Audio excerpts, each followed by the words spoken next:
Faz alguns anos, né, que eu tentei, né, te procurar para uma entrevista insistentemente e eu me lembro que na ocasião as pessoas que estavam ali cuidando, né, falaram para mim, Klaus, ele não quer ser só associado com as lutas, com se engajar, se importar com causas sociais, com o racismo. Ele também quer ser compreendido pelo que ele faz no futebol. Você tem isso ainda? Isso traduz, isso faz sentido, essa colocação faz sentido para você hoje? Não é não se importar, é não querer só. Não, é que não tem como dissociar uma coisa da outra, né? Juntas. Elas andam juntas, né? Porque fazem parte da minha história, né? Da minha ancestralidade, da forma como eu entendo esse jogo de futebol, cultural e desportivamente. Né? O que eu passei a medir foi esses momentos de exposição, né? Para que por vezes o ambiente não acabe me rotulando, né, como alguns momentos aconteceram, né, de que eu poderia estar mais interessado em outras coisas e menos no futebol. Né, das minhas lutas eu não abro mão, né, porque elas estão no cerne, né, da minha individualidade, né, porém o meu palco é o futebol, né? Meu palco é o futebol, porque é daí que outras facetas, né, outros personagens, né, que a gente na vida, nós somos personagens de diferentes ambientes, eles acabam se manifestando, né? Então, na verdade, foi um cuidado, né, um pouco maior, somente isso. Você falou sobre rotular, né, ser rotulado. Você foi muito? Você acha que passou um pouco do ponto? Não sei se passou do ponto, mas em alguns momentos foram mais fortes do que foram desproporcionais. Porque o futebol, por que eu perguntei isso? O futebol ele tem muito disso, né? De você ter algumas reações desproporcionais àquilo que realmente significa, né? Isso parte da torcida, isso parte de vários ambientes, né? Por causa da paixão, por isso eu queria saber o quanto isso né? te tocou, às vezes magoou, às vezes te fez refletir, não sei, né? Você que pode... Assim, 30 anos nesse meio, eu costumo dizer que eu estou adaptado a esse ambiente, né? Algumas coisas eu não me acostumo ainda. E algumas outras não desejo me acostumar nunca, né? Mas a gente acaba, de novo, a maturidade vai te dando a capacidade de conseguir discernir os momentos e entender o torcedor e sua passionalidade é uma delas. Mesmo que por vezes possa ser desproporcional, né? Mas essa proporção desequilibrada em alguns momentos que acabam influenciando em decisões que possam ou não interferir no andamento das coisas, que para mim ela é um pouco questionável. Né? E deixar de fazer essa confusão e separar esses personagens, né, eu acho que poderia ser um exercício melhor realizado, só isso. Né? Não questiona a paixão do torcedor, né? Não questiona a emoção do torcedor, nós todos estamos nesse ambiente cujo único lucro desse grande negócio é a alegria para o torcedor e o escudo que a gente defende. Né? Então, a gente precisa, como profissional, entender, compreender, se adaptar, né? Mas que a recíproca ela possa ser um pouco mais equilibrada. Em 2001, né, eu conversei com o Marcão, Fluminense, né? Conhece seu amigo Marcão. E em 2021, eu fiz uma pergunta. Ele tinha acabado de assumir, né, como técnico, tinha sido efetivado, né, pelo clube. E ele me fez. Eu perguntei para ele, falei, Marcão, só você de técnico negro na Série A e na Série B do Brasileirão, 40 clubes? E ele respondeu de outra forma. Ele falou assim: cadê o Cristóvão Borges? Ele falou: cadê o Andrade? Ele fez um questionamento, uma pergunta: cadê esses profissionais? Não é normal você ter profissionais. Andrade, campeão brasileiro com o Flamengo. Cristóvão, conhecidíssimo no meio da bola, treinou grandes equipes. não é normal eles sumirem. Não estou falando nem deles não estarem no ápice, mas eles sumirem. Você faz essa leitura? Porque hoje você é o técnico solitário, cavaleiro solitário na Série A do Brasileirão. Isso ecoa muito na sua cabeça? Eu acho que ela ecoa sim, né? Esse questionamento ele aparece quase que diariamente. Esse mesmo questionamento, talvez. Buscando imaginar, né, as razões dele, né? Mas uma delas que eu tenho absoluta certeza, né, e essa é a cultura colonial que nos arrasta há 500 anos, né? A semana passada, numa das licenças da Academy, né, eu fiz uma entrada daqui do CT online para uma das turmas da Pro, e o Paulo Isidoro me reforçou a importância desse lugar que eu ocupo, né, para que outros possam acessar, e eu disse ao Paulo que eu me sinto responsável do tamanho, né, do tamanho da minha responsabilidade, o tamanho da responsabilidade que tenho, né, de manter essa porta aberta, né, mas buscando explicar esse contexto que a gente vive, né, de São Paulo.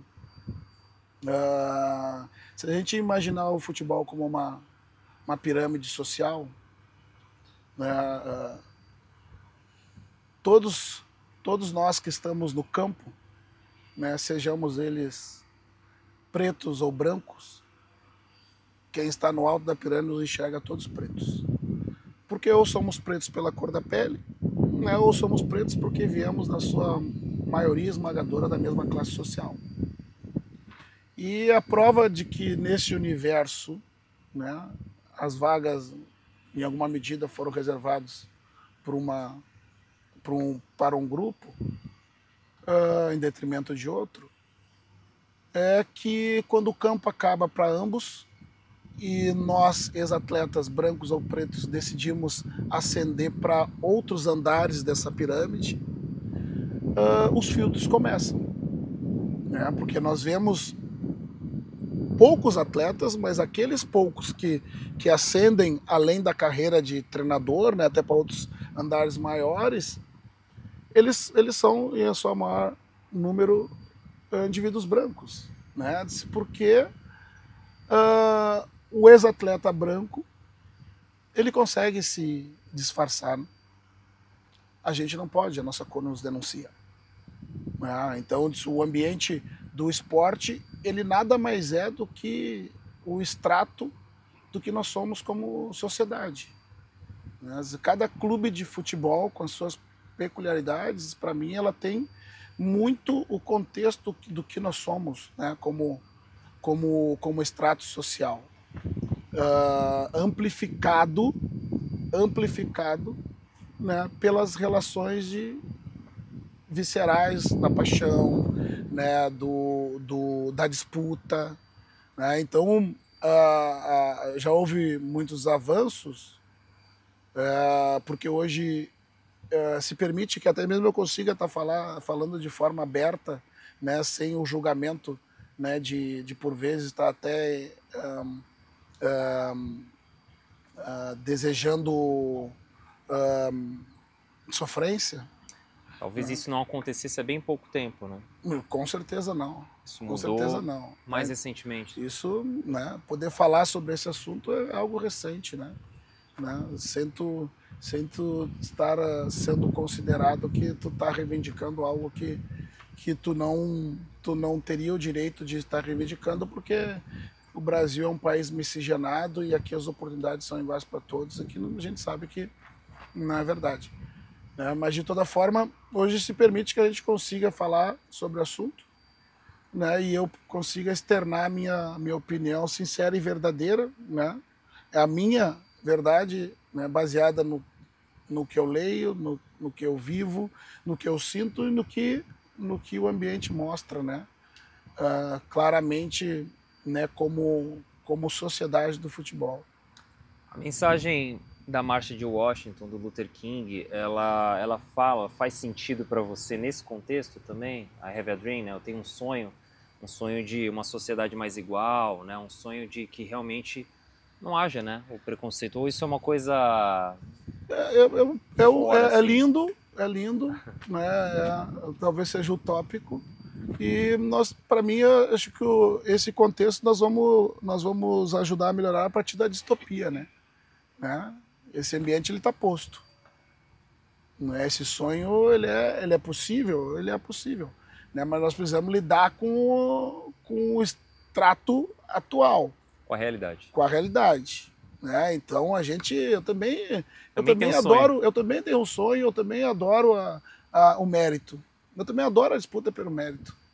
Né? Mas, né, numa sociedade que a gente sabe que indivíduos diferentes partem de lugar diferente da corrida, né, é preciso você criar mecanismo, né, para que essa corrida ela seja um pouco mais igual.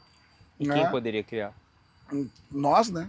Mas, por exemplo, isso tem que partir do topo da cadeia, por exemplo, a CBF, falta ação da CBF, falta ação da federação local, de cada estado.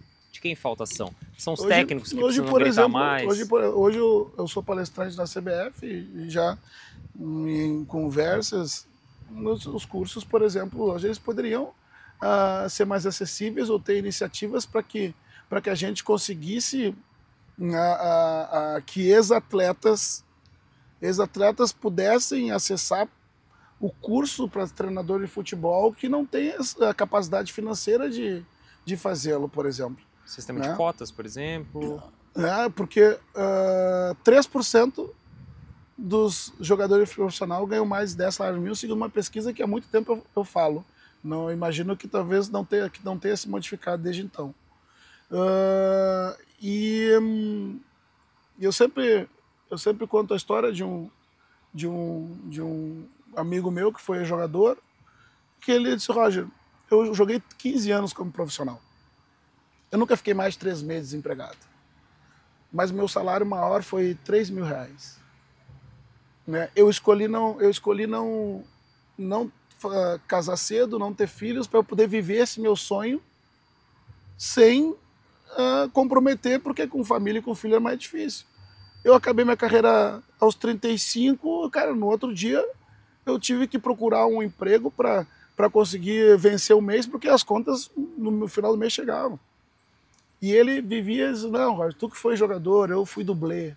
Não, eu que fui dublê de jogador. Deus, cara, não fala mais isso que tu foi dublê. Sabe por quê? Porque do ponto de vista da riqueza da experiência que tu teve, foi muito maior que a minha. Eu joguei em 3 clubes da minha carreira. Né? Eu poucas vezes tive salários atrasados e ganhei muito mais que a média. Se tem alguém que pode contribuir com o futebol brasileiro hoje, né, e continuar desenvolvendo eles do interior para as beiradas, é quem viveu aquele lugar. E tu jogou em 20 clubes, né? E hoje esse cara não consegue acessar os cursos de formação, porque simplesmente, né, os cursos também são excludentes. São caros. Né? Também são excludentes pelo valor. Né? Então a gente precisa preservar, não que tu crie exclusividade para que só um grupo de pessoas acesse aquele ambiente, né? Mas que tu consiga permitir que aqueles que estiveram no campo também possam continuar contribuindo com o futebol. Né? Porque a primeira pergunta que eu sempre faço quando eu vou nos cursos: quantos ex-atletas tem? Né? E eu percebo, né, que, né, esse número de ex-atletas acabam por vezes diminuindo, né, porque o acesso a esses lugares, né, estão ficando cada vez mais restritos também. Com relação ao Vinícius Júnior, é impossível, né, não te perguntar, não entender, né, qual a leitura que você fez. E eu vou puxar um pouquinho mais, tá? Não sobre Vinícius Júnior de uma forma muito simples, né, mas um pouquinho mais trazendo a discussão da bola de ouro, né, que realmente foi algo que tomou, né, muita proporção. Qual foi a sua leitura? Como você acompanhou? Você já esperava que isso pudesse acontecer? Não, eu esperava, assim como todo mundo, que o Vini fosse o vencedor, né? O vencedor, mas não esperava que talvez algo pudesse acontecer com ele. Do ponto de vista... Para que não levasse, para que não vencesse. Não, E se você acha que essa discussão, aí entra, né? É claro, a discussão racial, né? Ou se foi uma parte, ou se dá para classificar como uma escolha técnica somente. Eu acho que é difícil a gente não descolar uma coisa da outra, né? Agora mesmo a gente estava falando da eleição dos times no futebol brasileiro, né? Que é dos sonhos, né? E os critérios eles acabam sendo individuais, né? Ou pelo tamanho da história, ou pelo talento, ou pelo momento, né? Então ele é um conjunto de fatores que acabam determinando. E a figura do Vinícius Júnior, sua atuação forte, firme, né, contra o racismo na Europa, né, não tenha dúvida que acaba gerando um ambiente um pouco mais tenso, né, para ele, né? Mas a avaliação técnica, né, do seu jogo, né, da sua qualidade, ela é indiscutível. Ela é indiscutível e, né, no ano corrente, né, da avaliação, né, da bola de ouro, né, o Vini fez uma grande temporada. Né, e assim como todo brasileiro, a gente, né, tá desejando muito ver novamente um brasileiro, né, vencendo. Estava desejando muito ver um brasileiro vencendo um título de expressão mundial, assim, individual, que, né, como brasileiro, todo mundo acaba comemorando junto, né? Mas o peso do seu posicionamento, eu não tenho dúvida que ele impacta, né, nesse universo.